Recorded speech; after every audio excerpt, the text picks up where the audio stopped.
Residents of Mississauga, my name is Peter Nagallo and I'm the Vice Chair of Policy for the Mississauga Board of Trade. The Mississauga Board of Trade and Rogers TV are pleased to partner to host federal elections candidates debates for the various ridings in Mississauga for the benefit of the community. It is important for all of us as community members to be informed of the issues and to hear firsthand from those who aspire to represent us. But come Election Day on October 19th, the responsibility falls on all of us, the citizens of Mississauga, to exercise our right to vote and to choose the candidate and party whom we feel will best represent the interest of our community. Let's take this moment to introduce each of our candidates in the riding of Mississauga-Lakeshore.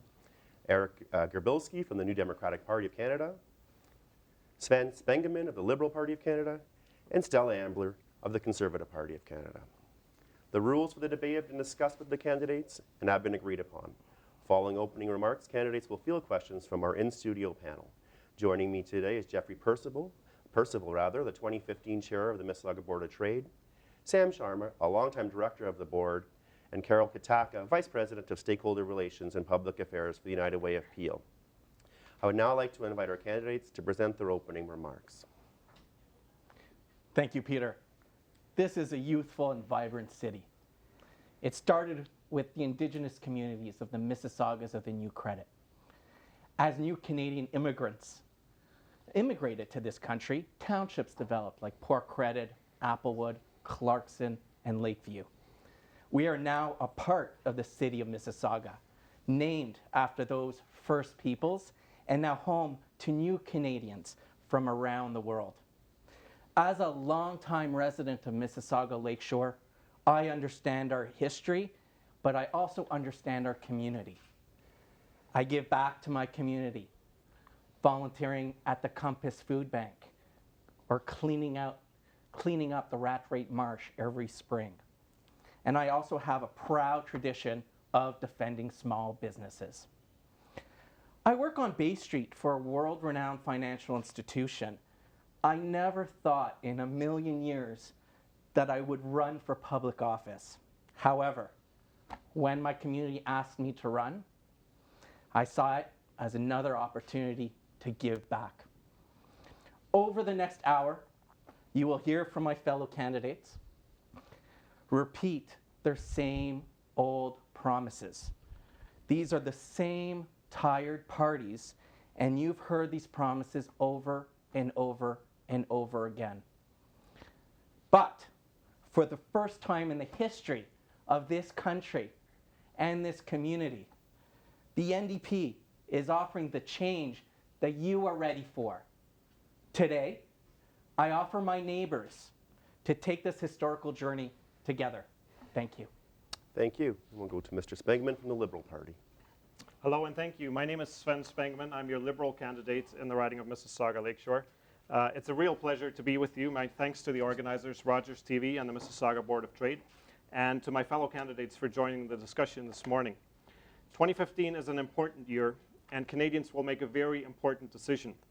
This time, people are asking for real change. To me, the most humbling and rewarding part of this election is the opportunity to serve the community in which I grew up. I was born in Germany and came to Mississauga in 1981 with my parents and sisters. I went to Woodlands Secondary and to UTM, and I served in the Royal Canadian Air Cadets 845 Squadron. I bring with me strong professional experience, having worked on Bay Street in both the investment and legal industries, and served in the Government of Canada's Privy Council Office. From 2005 to 2012, I served as a United Nations official in Baghdad, Iraq. At the UN, I applied constitutional expertise that I have developed at Harvard University to support the Iraqi government in its quest for political change in a war-torn country.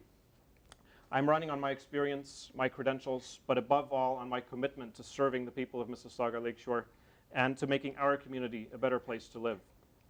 I joined Justin Trudeau's team because Justin Trudeau does politics differently. Justin Trudeau puts Canadians first. He listens carefully to the community's concerns, and his social and political convictions come from the heart. In him, you have a compassionate leader with a vision for real change at a time when Harper's economic and social stalemate has left Canadians disillusioned and angry. Over the past 8 years, Canada has fallen far below its true potential. Justin Trudeau will challenge and inspire us. Together, we will embrace and shape our future rather than become a more divided and fearful nation.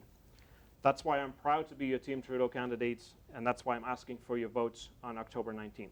Thank you. Thank you, Mr. Spengemann. Now with Ms. Ambler from the Conservative Party. Hello, my name is Stella Ambler, and I'm the Conservative re-election candidate in Mississauga-Lakeshore.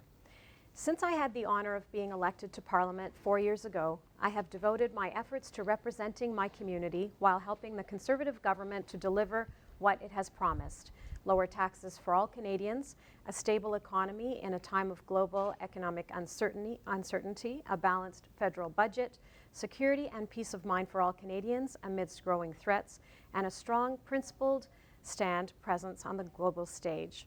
I've been knocking on doors for many weeks and talking to the people I serve for over 4 years, listening to their concerns and helping them with their individual needs and problems, as well as representing their views in Ottawa.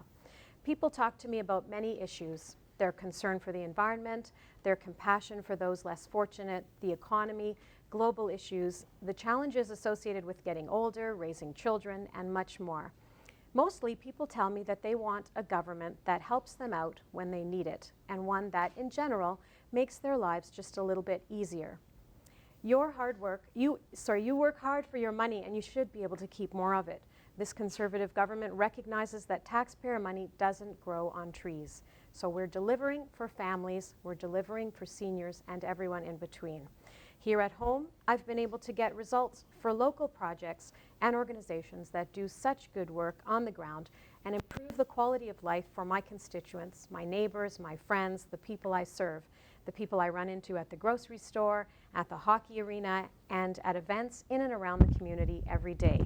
This election isn't about dreaming up new ways for government to spend money or run deficits. It's about people, the people of Mississauga-Lakeshore, who deserve a member of Parliament and a Prime Minister who understand that governing is a serious job and one that respects and listens to all Canadians. Thank you, Ms. Ambler, and thank you to all our candidates. We'll now proceed with questions. We'll start with Jeffrey Percival, the Chair of the Board of Trade, who has a question for the New Democratic Party candidate. Thank you. What specific initiatives will you undertake to attract new business to the Mississauga-Lakeshore community? What would your government and NDP government do to stimulate job growth in this region? Now that's a great question. So I have a proud tradition of defending small businesses in this area. What we're offering the NDP and myself in this election is a 2% tax cut for small businesses. What I'd like to keep pushing afterwards is what they did in Manitoba. The NDP government in Manitoba reduced taxes to 0% provincially for small businesses. So I've got a proud tradition of defending small businesses. This is what we're introducing, the 2% tax cut, and we will keep pushing for small businesses because they create 80% of all new employment. Thank you. Thank you. We can go to the Liberal Party candidate for a 30-second comment on that. There are two parties in this room who believe that Canada has done all it can on the economic front, who believe that budgets need to be balanced at all costs, and are going to balance those budgets by cutting benefits of Canadians. The Liberal Party has put forward a plan for real economic growth. It's an infrastructure investment project that is well overdue, decades overdue. It's a calibrated, carefully designed program that will focus on public infrastructure, including transport, green infrastructure, and social infrastructure. Small business will benefit from that. Small business also benefits from the Liberal Party's position that we need to do more to reduce payroll tax hikes. Thank you. Ms. Ambler. Small business is obviously the engine of our economy and employs millions of Canadians, and so we've already lowered taxes on small businesses to help them do business, to create jobs. When they create jobs, everyone benefits. In fact, just in August, we saw a net increase of 12,000 jobs in Canada, and when expectations were only at 5,000. And overall, since the depths of the recession in 2008-2009, this government has created 1.3 million new jobs, and overwhelmingly in the private sector and full-time positions. Thank you. If no one wants to weigh in, we'll move on to our next question from Carol Kataka of the United Way Appeal Region. Thank you very much, Peter. The economy is a critical topic in every election, and this one is no different. It's going to be a hot topic we'll be talking about for quite some time. We hear many sound bites about the eroding middle class. We've seen those shifts in our community in particular. In 1980, 2% of our neighborhoods across the region were considered low income. Now 45% of our neighborhoods are considered low income. According to a report by the National Council of Welfare, poverty costs taxpayers more than $24 billion a year. This question I'd like to begin with the Conservative candidate. Will you commit to developing a national poverty reduction strategy, and if so, what would that include? Thank you for that question, Carol. And I think that that's a serious problem is the fact that sometimes families can't make ends meet. And so what we've done is lowered taxes for everyone.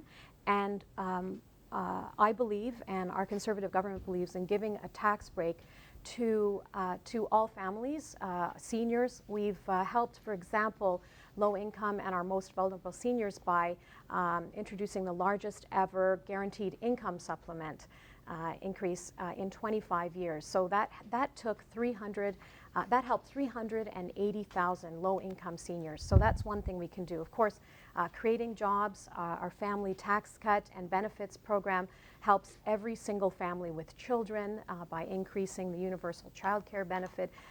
So I believe that in helping every family, every senior who is in that vulnerable category, that's what we're doing. And of course, having a plan for jobs and growth will help as well to alleviate poverty in Peel. Thank you. We'll go to the Liberal Party candidate, and the question was on poverty reduction strategy.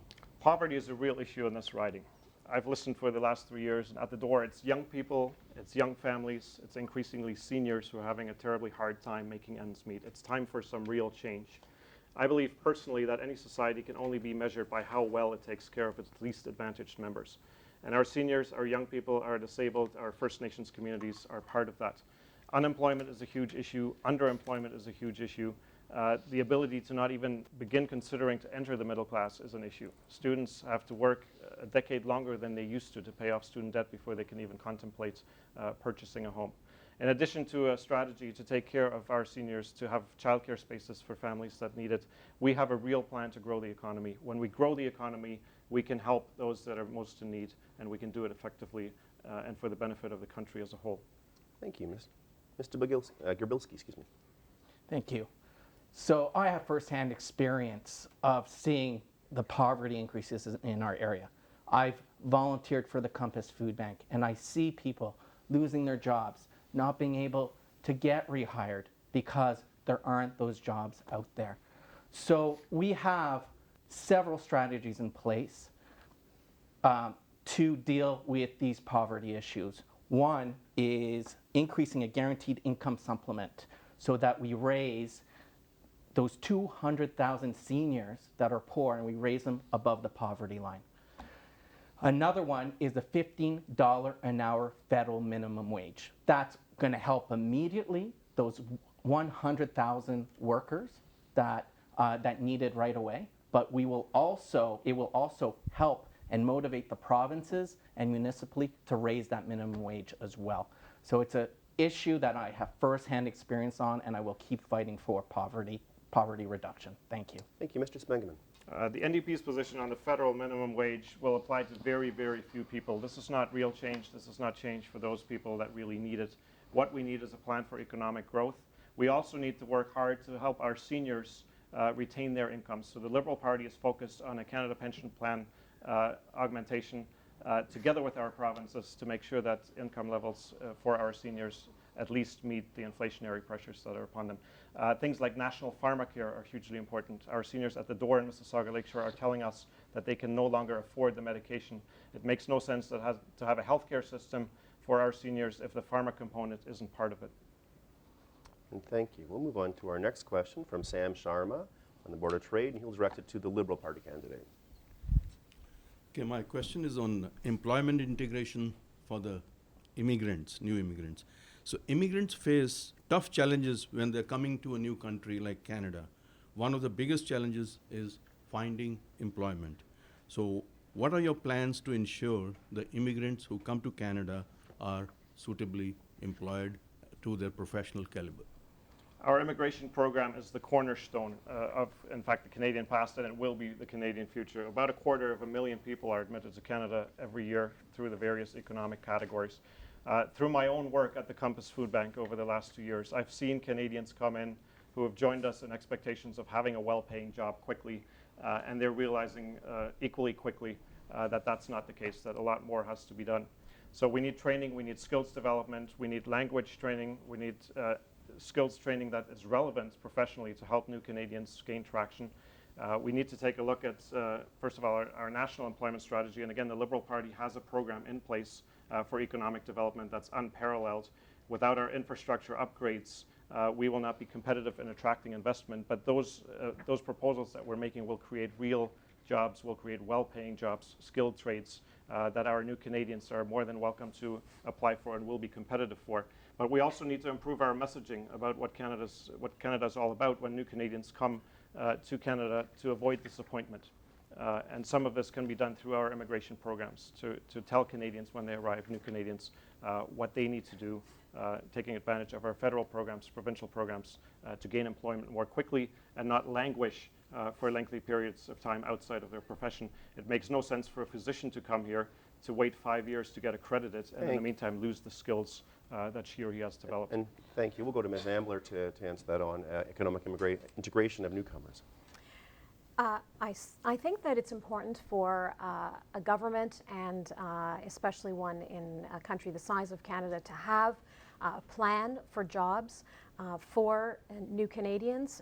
And in fact, it's all part of not just the immigration plan, but our jobs plan, which has created 1.3 million net new jobs in Canada since the depths of the recession.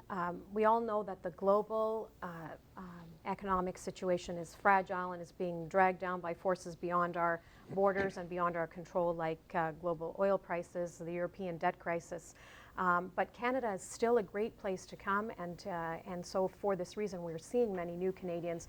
I think it's a fundamental issue of respect for new Canadians and their abilities. We have a number of foreign credentialing programs that help. In fact, my office has used many of those programs to help integrate new Canadians who are living in Mississauga-Lakeshore. Thank you, Ms. Ambler. Mr. Guerbilsky. Well, what we've seen to have done here in this country is we promise this.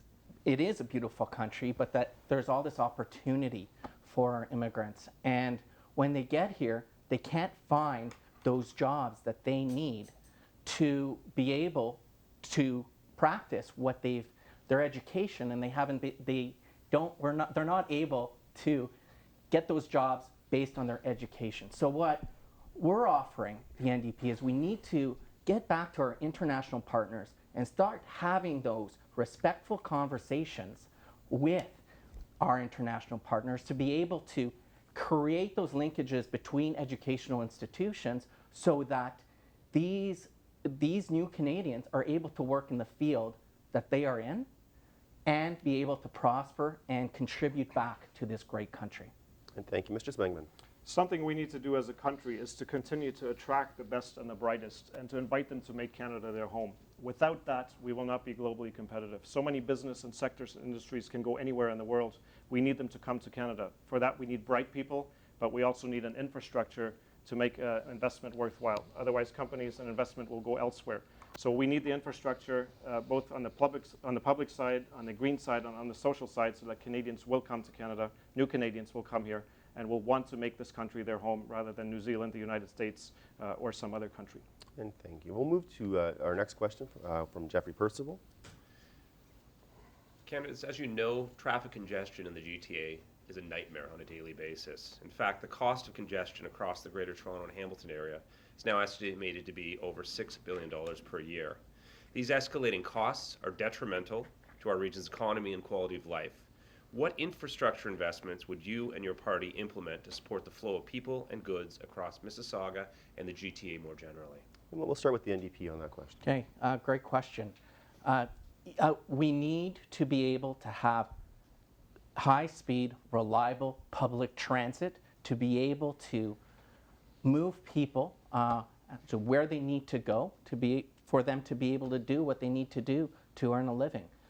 So what we're proposing as the NDP is $1.3 billion a year. That's stable funding, which has not been stable in the past, so that municipalities and provinces can plan around this known funding so that they can invest in the public transit that is required to be able to deal with these this car congestions that we're currently experiencing today, especially in Mississauga.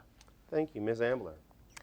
Our Conservative government has invested heavily in infrastructure projects across the country, including right here in South Mississauga.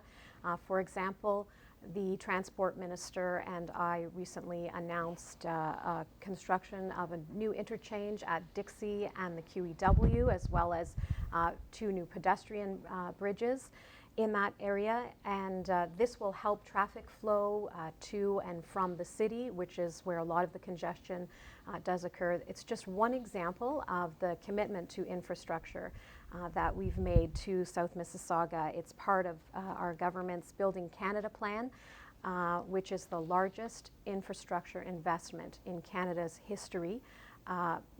Billions of dollars, and because it is important to invest in local infrastructure, that's why we made every dime of the gas tax collected it's going now straight to municipalities. Thank you, Ms. Ambler. Mr. Spengemann. Again, there are 2 parties here who want to balance budgets at all costs through cuts. The Liberal Party is the only party that's standing in front of you that has a bold plan. In fact, we have the biggest infrastructure project in Canadian history. It's $125 billion over 10 years. It's some $60 billion in excess of what's currently proposed. Things are not going well economically. That's the starting point. It's not only that there's traffic congestion, people don't have good jobs to get to. So why be in a car going to a job that is paying way less than what it should be paying? So what we've decided to do is to upgrade our infrastructure nationally, not just transport, but a number of other sectors: green infrastructure, social infrastructure, senior spaces, childcare, as part of one program. Transport is the core of that. We want people to have quality of life. We don't want people to sit in their commutes for hours at a time. But we also need to make sure that investment comes to Canada because of an infrastructure that is upgraded and is no longer 30 years out of date. Thank you. We'll go to Mr. Guerbilsky briefly, and then Ms. Ambler. Yeah, I want to talk about past behavior and future behavior. The best predictor of future behavior is past behavior. The NDP has the most balanced budgets out of any party provincially since 1980. And we will keep working in that direction with an NDP government federally. So when we say we will balance the budget, we have a history to prove it. We have ways of taxing CEOs with their tax loopholes, and we will take those tax loopholes back. We will also raise the corporate rate just a little bit, but not as much as in the United States, so we still remain competitive. And in that way, we will be able to reinvest, such as $15 a day daycare, so that those mothers that need to go back to work can afford to go back to work. Thank you. Thank you, Ms. Ambler. The difference between what our government is doing, this Conservative government under Prime Minister Harper, is that we're not just talking about promises. We've actually balanced the budget, and we have spent real dollars, billions of dollars on infrastructure right here in Mississauga. Our promises aren't wild, untested, and risky. And they don't involve running deficits for a few years, because we promised after the infrastructure spending of 2008-2009 that we would balance the budgets by 2015-2016, and we have balanced the budget. The difference is between promises kept and wild promises that will cost taxpayers in the end. Thank you. We'll go on to our next question from Carol Kataka from the Ottawa. Thank you. Access to safe, affordable housing is fundamental for survival. The severe shortage of affordable housing in Peel has created one of the longest wait lists for subsidized housing in Ontario. Access to emergency shelters for youth is severely limited. We have one youth shelter, Our Place Peel, and last year they had to turn over 450 kids because they didn't have room.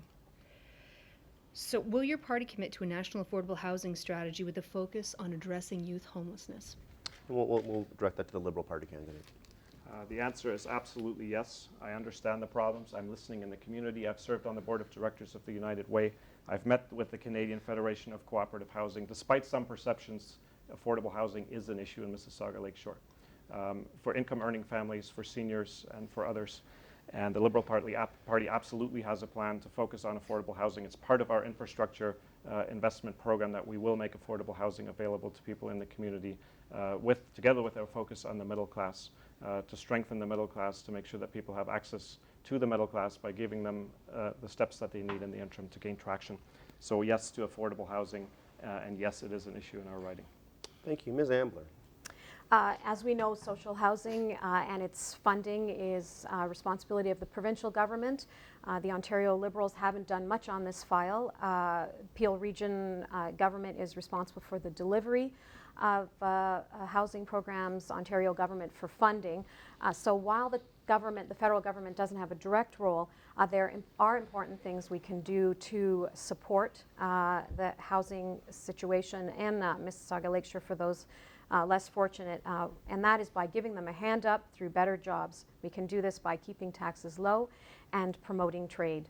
And there are other innovative solutions as well to the housing problem, which involve the private sector and charities and so forth. But I'll wait for my rebuttal to talk about that. If I could just clarify a question, Peter. Sure. Just Please. the question was a little bit more around a national affordable housing strategy. Well, we do have a homelessness partnership strategy, which has a housing component that may be more relevant to the question, where we're asking communities to consult with community advisory boards to be able to look at which projects should be funded through it. Budget 2015 also had a component whereby co-op housing and not-for-profit housing can renegotiate their mortgages so that they continue to provide affordable housing for the people they're serving. So these are the kinds of things that the federal government can do, even though we're not directly responsible for funding housing projects. Thank you, Ms. Ambler. We'll go to Mr. Guerbilsky. Yeah, in a previous life, I was a social worker for teens, troubled teens, teens growing up and not having anywhere to go. So I personally understand the situation quite a bit and understand the question. As a government, what we need is a national housing strategy. The Liberals canceled the national housing strategy. We haven't had one since. And we are the only G7 country not to have a national housing strategy to address these important issues that our municipalities and our provinces are dealing with right now. And this is what an NDP government will do. Thank you, Mr. Spengemann. So before we can get to a national housing strategy, we need to restore the relationship with our provinces. The Conservative candidate says that it's up to the provinces to provide affordable housing. Our provinces and municipalities own much of the infrastructure, most of the infrastructure, including projects for affordable housing. We need to rebuild the relationship between the federal centre and our provinces. Certainly with respect to Ontario, our province, there is no relationship. So to say that the province has the responsibility for affordable housing while the Conservative government is balancing its budgets through cuts isn't going to get us anywhere. The Liberal Party does have a strategy. Our infrastructure investment program is aimed in large part at creating and maintaining affordable housing. The Canadian Federation of Cooperative Housing is telling us that there are co-ops in Mississauga-Lakeshore that are slated to be phased out. Those families will have nowhere to go. We need to pay attention, and the Liberal Party is paying attention. Ms. Ambler. Funding is the responsibility of the provincial government for housing. Having said that, I want the people of Mississauga-Lakeshore to know that this federal government has not made any cuts, especially in the area of transfer payments to the provinces. In fact, the transfer payments to the provinces for healthcare, education, and social services have been increased by 6% a year for a total compounded of almost 70% increases to the provinces for transfer payments. And that escalator will continue at a rate related to GDP and inflation, which would mean that the minimum increase would be 3% a year going forward for many years. So the relationship is good, I think, with the provinces because we haven't cut those transfer payments. Thank you. We'll now go to Sam Sharma, who has a question for Ms. Ambler. Okay, my question will be on climate change and energy. So it'll be in two parts. The first is climate change is a serious threat that we are facing, and there is a heightened concern about the state of the environment. So what is your party's mandate on climate change and sustainability at the national level, and why Canada is not playing its due role at the international scene to bring this change for the security of our coming generations? And part two is, what programs do you really think can be implemented to bring in clean and renewable energy, and also the programs to bring in conservation and demand management so that we don't waste energy? Just that's So it's a couple of questions. So we'll be a little Yeah. liberal, no partisan there, no pun intended with your time. Really, Thank really you. we have to care for the environment. That is a big question, take your time. but I'm glad that you asked it because it is top of mind for many people I serve and many of my constituents. In fact, this government is the first government in Canadian history to reduce greenhouse gas emissions, and we've done so while protecting the Canadian economy and Canadian jobs. So the environment, though, is a priority for me, both as a parent and as a Canadian. When I was first elected, I asked to serve on the Environment and Sustainable Development Committee.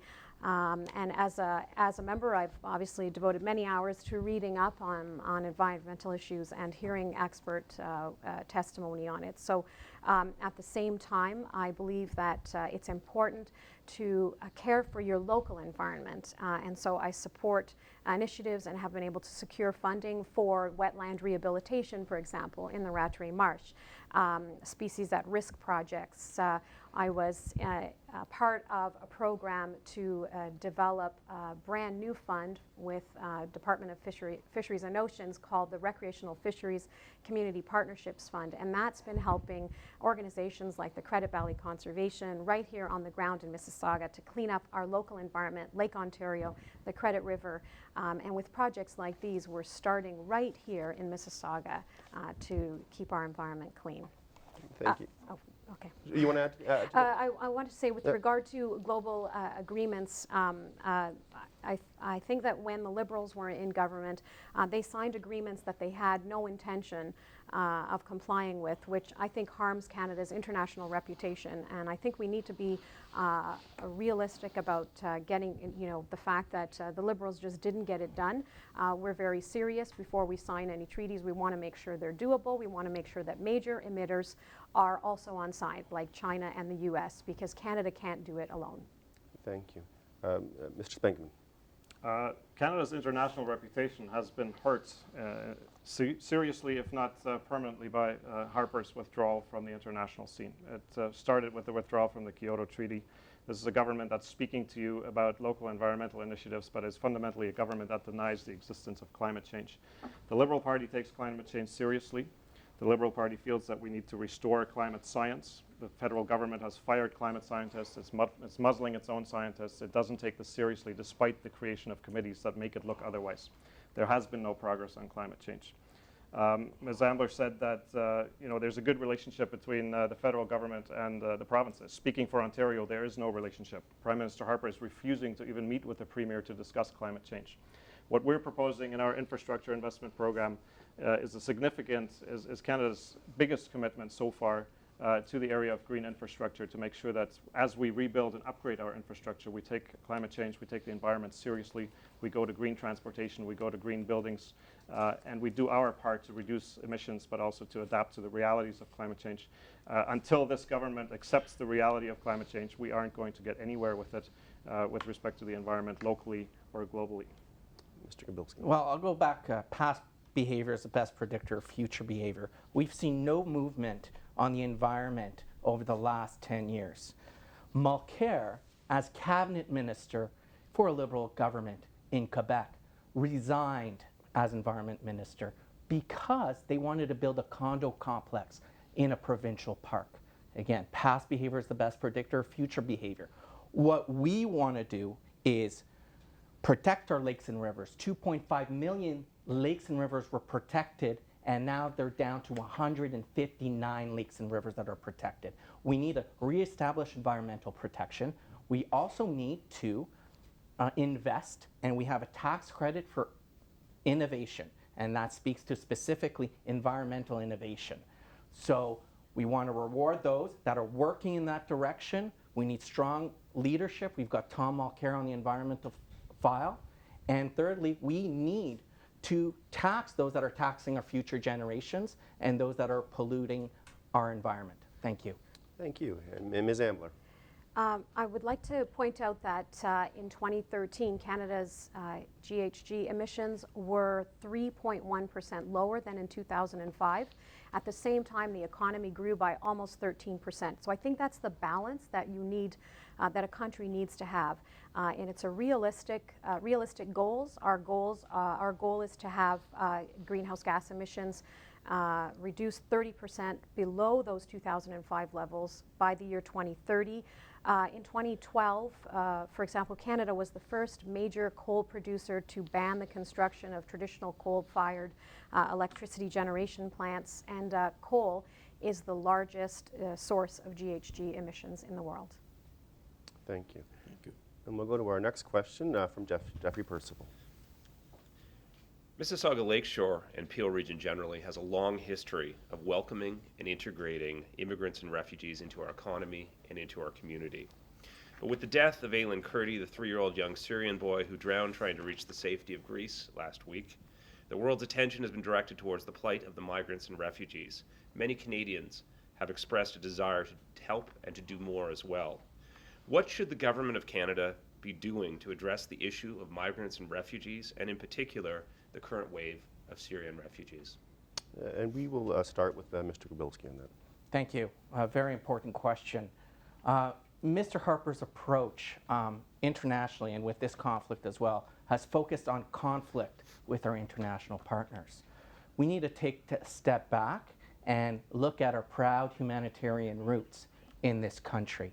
So we have promised that we will take in 10,000 Syrian refugees as soon as possible once there's an NDP government. We're also willing to work in the meantime with the 2 other parties, because it's such a pressing issue, work with them to get this done as soon as possible. On a side note as well, there's been terrible bombings that are going on in Syria and Iraq. Our Canadian military has no business being and contributing to this war. And an NDP government will withdraw those troops, withdraw the military from that situation in that area. Thank you. Mr. Spengemann. Canada is currently in probably one of its most serious moral vacuums over the last decade. This was a real opportunity for Harper to step forward and to say we're going to exercise some leadership. The pictures of that little boy on the beach will not be forgotten by anyone anytime soon. I've served in that region for 7 years as a UN official. I've seen some very, very horrendous things, and I know firsthand what refugees experience both in Iraq, and I saw the early wave of refugees from Syria. My work at the Compass when I came home to Mississauga immediately put me face to face with families who came here as refugees. We have to do more. This is not the Canada that I knew. This is not the Canada that we want to build in the future. So there is a dire need for humanitarian assistance. It's not just about kicking numbers around. It's about the human compassion in politics to reach out and to help on another side of the world when that need is so pressing. Thank you. Ms. Ambler. As a parent, and to see that photo of little Aylin Kurdi on the beach is obviously heartbreaking. Canadians and people around the world were devastated to see that. But you know, our leadership and our Prime Minister's leadership on this issue began years ago. When we decided to deal with the problem of ISIS in the Middle East, and the fact that the refugees are created when ISIS does their barbarian and horrible work on the ground. And so we are working to stop them with an international coalition of over 60 countries. Canada is doing its part. Our Prime Minister was in Syria 2 years ago on August 10th, before anyone was talking about this sad photo that represented this migrant crisis. Our Prime Minister announced an increase in the number of refugees that Canada would accept.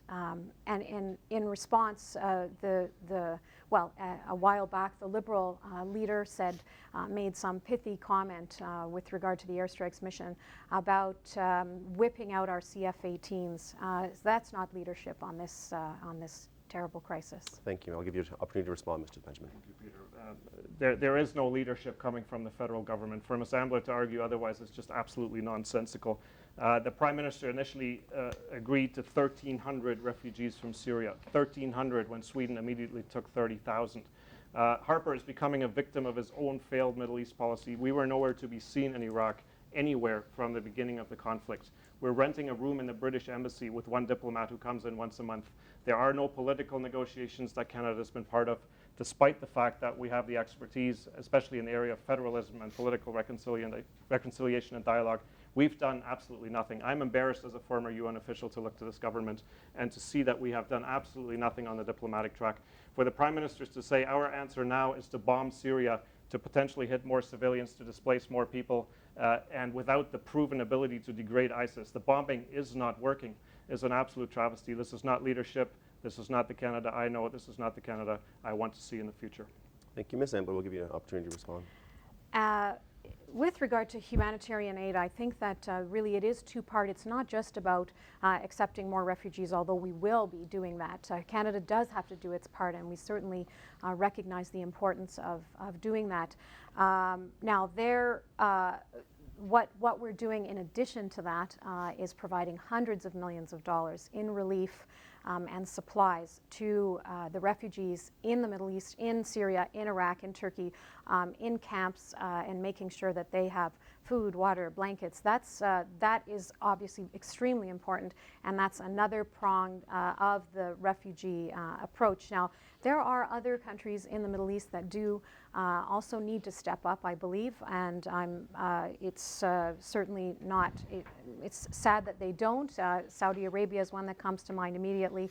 But for our part, Canada will be processing refugees faster, more efficiently, and more effectively in a generous manner, as we have been. We'll go to Mr. Spengemann and then Mr. Guerbilsky. I just want to pose a question first to Liberal Canada. Just to clarify, the NDP Canada has said that there will be no military involvement in that region. The Conservative Party has touted its record as being involved in the coalition. Just to clarify the Liberal position, should there be involvement militarily, either in fighting ISIL or against the Assad regime? What is your position on that? And then you can add to your Let me just first of all clarify. Ms. Ambler said in the Conservative Party's own ad, Mr. Trudeau is being criticized for wanting to send winter coats to Syria. I believe that's the language. Ms. Ambler is now standing here saying that's exactly what the government has done.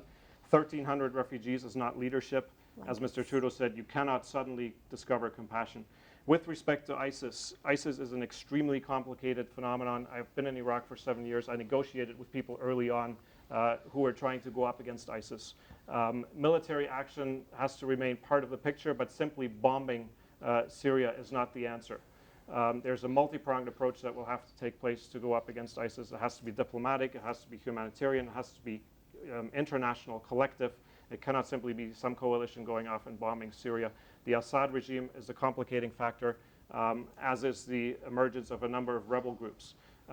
Taking a military option off the table wouldn't be the answer, but saying that we're going to go and just bomb is not the right answer either. So the Liberal Party has said we will not support a bombing mission, because bombing civilians in Syria right now, where there's a real risk in a dispersion of this population in schools, hospitals, neighborhoods, is not what Canada is about. Just on the military option, if it's not just bombing, are we talking ground troops then? The Liberal Party has made no commitment to which way that will play itself out, but if there's an effort, a multilateral effort to stop ISIS, all options have to be on the table, but it has to be collaborative and multifaceted. Thank you. Mr. Guerbilsky and Ms. Ambler, briefly. From a Syrian refugee crisis piece, this has been an ongoing issue. I mean, the pictures have been terrible that what we've seen in the media, but this has been an ongoing issue since 2014 and before 2014. And we've raised this in the House of Commons.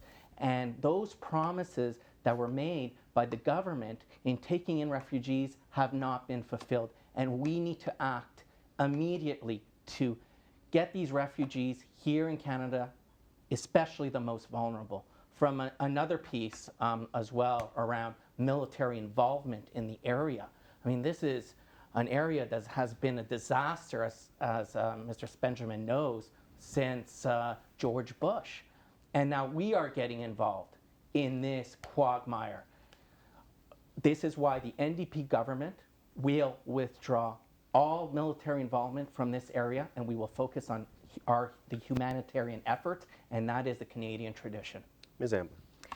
It's about the airstrikes mission is not about, it's not targeting civilians, it's not reaching civilians, it's about targeting ISIL, barbarians who are kidnapping and murdering innocent people of all races and creeds in the Middle East. And what the airstrikes mission does, and what the 60 countries are involved in doing, is stopping the progress of ISIS in their tracks. And so it was a difficult decision for me as a member of parliament to vote to extend the mission from Iraq into Syria.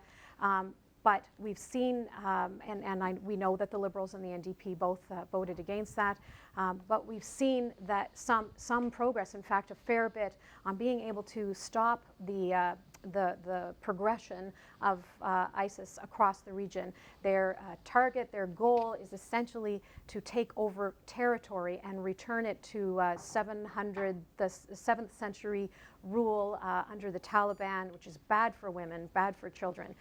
So Canada is doing its part.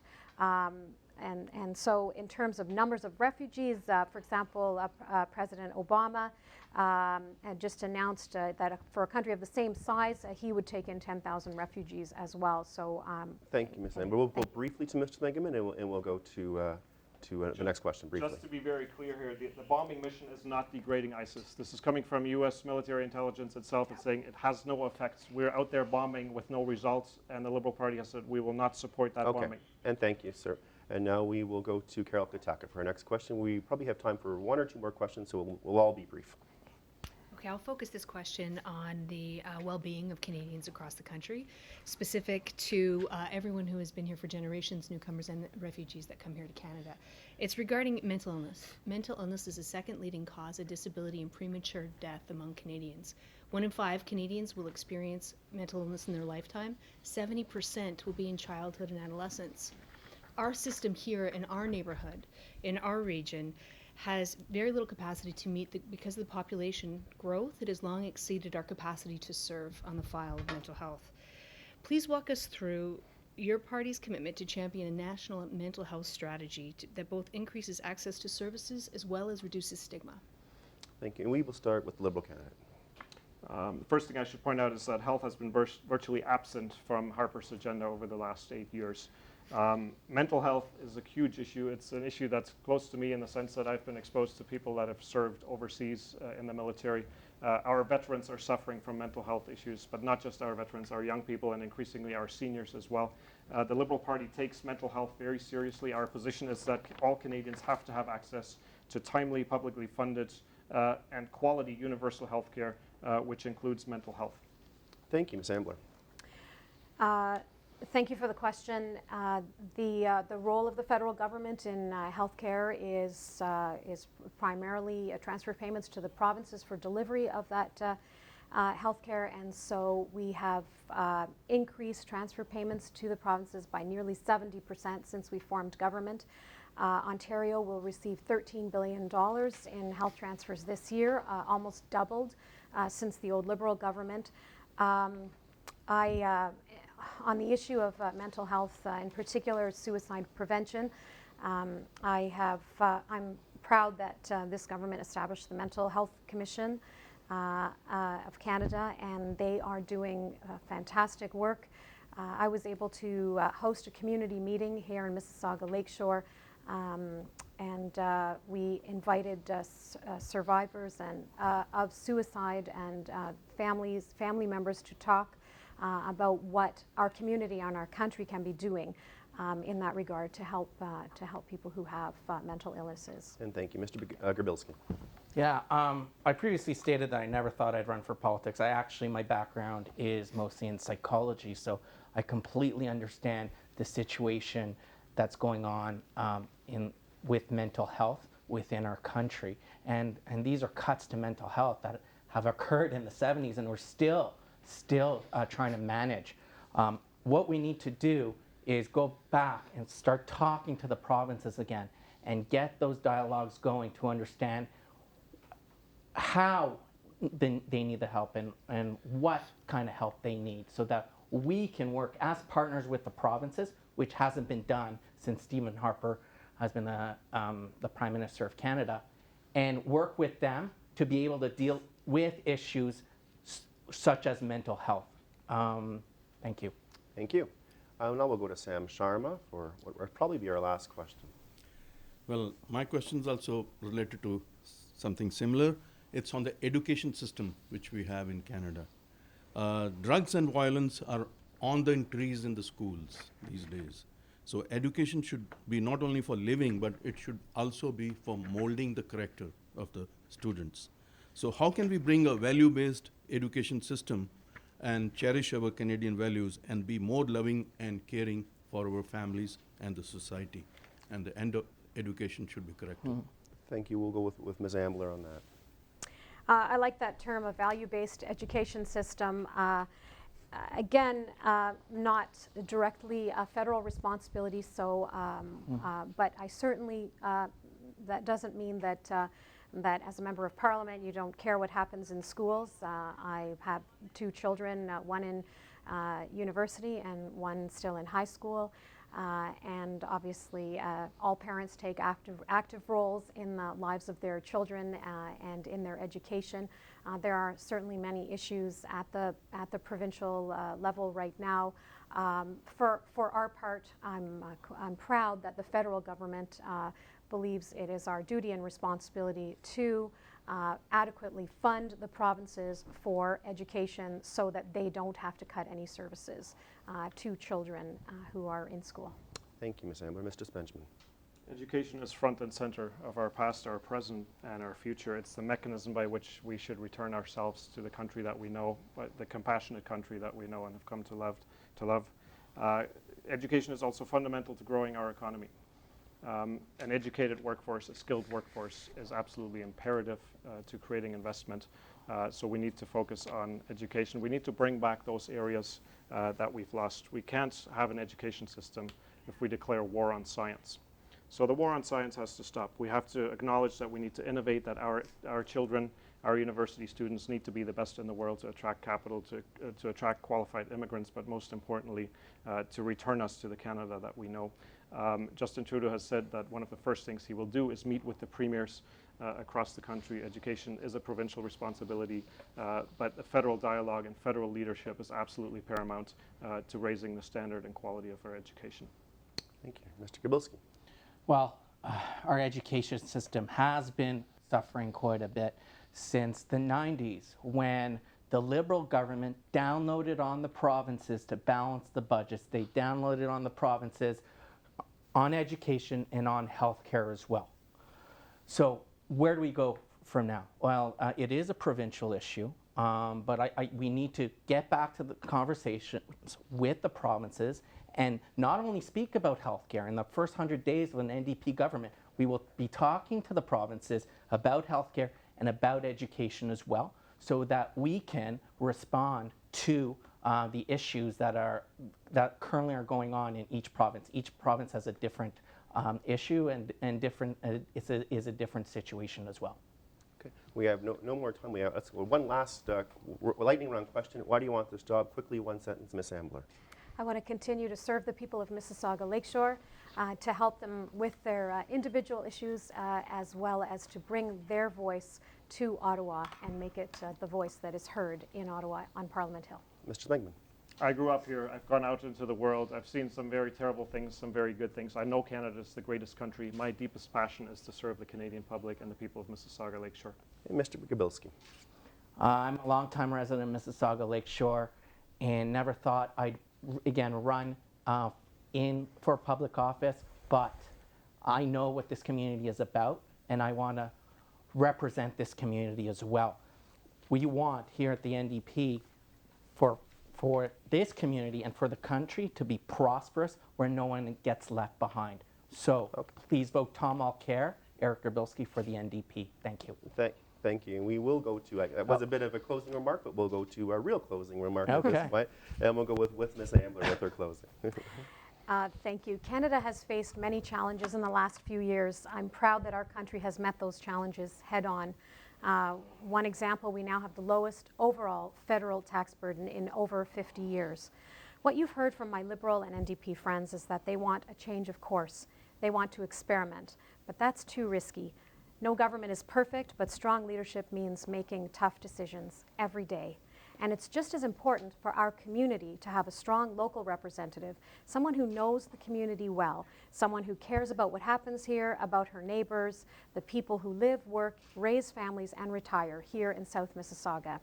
And then who takes that knowledge and information and commitment to the community to Ottawa, conveying the needs and opinions of her constituents on Parliament Hill.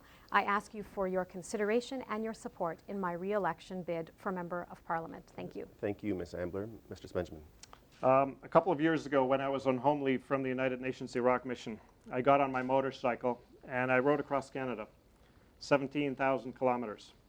That journey took me to St. John's, Newfoundland, and then over to Tofino, BC, and back home again.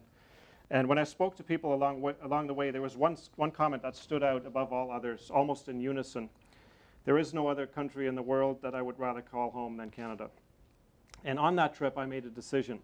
Having seen some horrendous things during my time in Iraq, I left the United Nations and I came home to serve the community in which I grew up. Canada is not only the greatest country in the world, it's also the country with the greatest potential. But it will take hard work and dedication to unlock that potential and realize it. Since he took over, Harper has shown absolutely no ambition to shape Canada's future. Instead, he created a landscape of division and fear and reduced us to a mere shadow of what we could be. I refuse to accept that. I'm proud to be your Liberal candidate in Mississauga-Lakeshore. I'm asking for your vote so that together you and I can build something better. Thank you. Thank you, Mr. Spengemann. Mr. Guerbilsky. I'll do a little bit more of my closing remarks here.